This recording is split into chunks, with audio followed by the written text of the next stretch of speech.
Welcome to the Salmon Runs YouTube. Enjoy the video. In this video, I will explain how to make hummus. First, gather your ingredients. You'll need one 15-ounce can of chickpeas, drained and rinsed thoroughly. Next, measure out 1/4 cup of fresh lemon juice for that bright, zesty flavor. Don't forget 2 tablespoons of tahini, which is a creamy sesame paste, and 1 small garlic clove, minced, to add a subtle kick. These simple components are the foundation of delicious homemade hummus. Now, let's get blending. Combine your drained chickpeas, fresh lemon juice, tahini, and minced garlic in a food processor. To achieve that perfect creamy texture, add 2 tablespoons of cold water. Process these ingredients until the mixture is incredibly smooth. You might need to stop and scrape down the sides of the food processor a few times to ensure everything is fully incorporated.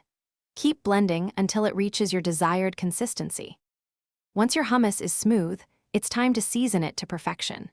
Start by adding 1/2 teaspoon of salt and 1/4 teaspoon of ground cumin. These spices truly bring out the authentic flavors. Give it a good taste and adjust the seasonings if needed, perhaps a little more lemon or salt. Finally, transfer your delicious hummus to a serving bowl, drizzle with a good quality olive oil, and sprinkle with paprika for a beautiful finish. To keep your homemade hummus fresh, store it in an airtight container in the refrigerator for up to 5 days. It's incredibly versatile. Enjoy it with warm pita bread, crisp fresh vegetables, or as a flavorful spread in sandwiches and wraps. For those looking to improve their financial well-being, a good book can truly change how you think about money. Check the description for a link to that book and other great deals. Enjoy sharing your delicious, homemade hummus with everyone. Thanks for watching. Consider subscribing if we helped you.